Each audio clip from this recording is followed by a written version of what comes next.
안녕하십니까. 신약촌 친목입니다. 오늘은 다슬기 기름, 다슬기 진액, 다슬기 고에 대해서 알아봅니다. 다슬기는 무별 중 세성의 전기를 받고 자라며 간 담의 약으로 쓰이고 신장에도 좋은 도움이 됩니다. 먼저 다슬기 기름에 대해서 알아봅니다. 다슬기 기름은 간 담의 암 치료와 간경화 등의 치료약으로 사용합니다. 다슬기의 종류는 몇 종류 되는데 산속 계곡의 참다슬기를 사용하는 것이 좋습니다. 요즘은 보통 강바다에서 훑어서 잡는 다슬기가 주로 나오는데 별로 좋지 않습니다. 지저분하고 해감을 해도 깨끗하게 되지 않습니다.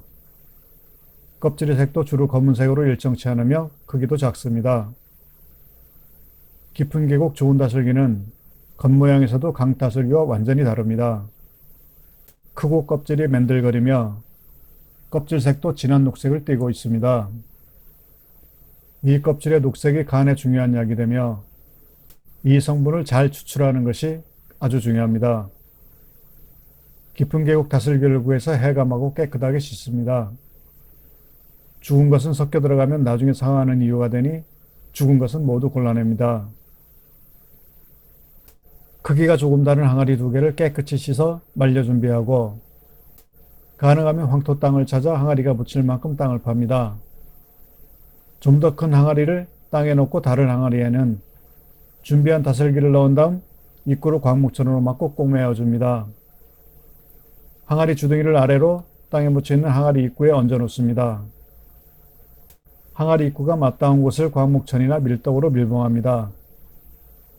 이곳에 밀봉이 잘못되면 연기가 들어가 불내가 나서 못쓰게 됩니다.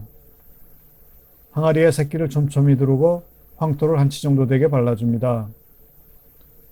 황토 반죽 시 너무 묽게 반죽하지 마시고 적당히 반죽합니다. 그 위에 왕개를 붓는데 한 포씩 항아리를 기준으로 중심에 붓습니다. 9포를 붓는데 요즘에는 예전 왕기와 다르게 도전기술의 발달로 겨가 별로 없고 겉껍질만 있어 예전 왕기에 비해 화력이 현저하게 떨어집니다. 양을 많이 하든가 따로 겨를 준비해 섞어 쓰는 것이 좋습니다. 왕개를 다 붓고 나서 몇 군데 불을 놓아 불을 붙입니다. 가운데에 하나, 사방에 하나씩 붙이는 것도 좋습니다. 이렇게 불을 붙이면 여러 날 타는데 원칙대로는 9일 정도 타야 하는데 빨리 타버리는 경우가 있습니다. 빨리 타버리는 경우 중간에 왕개를 더 부어주어 충분히 열을 받게 해줍니다. 이 과정은 상당히 어려운 과정으로 세심하게 지켜보아야 하며 잘못하면 모든 것이 헛수고가 됩니다. 왕개가 다 타고 나면 재를 모두 제거하고 항아리의 황토도 제거하고 윗 항아리를 드러내면 아래 항아리에 다슬기 기름이 고여 있게 됩니다.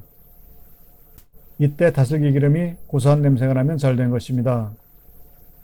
잘못해서 못 쓰게 되는 경우는 다슬기가 열을 제대로 받지 못해 생비린내가 나거나 상해버려 고약한 냄새가 나고 항아리 안에 연기가 들어서 불내가 나면 못 쓰게 됩니다. 작은 실수만 있어도 잘못됩니다. 완성된 다슬기 기름은 상하지 않게 저온에서 잘 보관, 사용하시면 됩니다. 일반적으로 사용하는 다슬기 진액은 마늘과 생강 정도만 넣어서 푹 달여 사용합니다. 해감하고 깨끗이 씻은 다슬기를 이틀 이상 구워낸 다음 다슬기를 살짝 빻아 다시 이틀 이상 구워냅니다. 마늘과 생강을 넣고 4, 5시간 더 끓여 건더기를 깨끗이 건져내고 적당히 졸여서 사용합니다.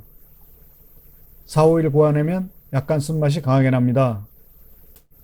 부드러운 맛을 원하시면 1, 2일 정도 삶아내시면 됩니다만 정작 간에 도움이 되는 다슬기 껍질의 유효 성분은 충분히 엿지 못하므로 다슬기 해장국보다는 훨씬 낫겠지만 각종 병증에 사용하기는 어렵습니다. 다슬기고는 다슬기와 원시효, 천황년, 호황년, 유분피, 마늘, 생강, 대추, 감초를 이용합니다. 다슬기 30kg를 해감하고 깨끗이 씻어 큰 가마솥에 넣고 오일을 끓여냅니다.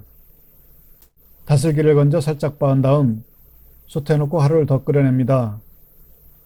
약재를 넣고 7, 8시간 구워냅니다. 다슬기와 약재를 깨끗이 제거하고 졸여주는데 약불로 타지 않게 저어주면서 고가 될 때까지 고아줍니다. 살짝 맛을 보면 쓴 정도가 대단합니다.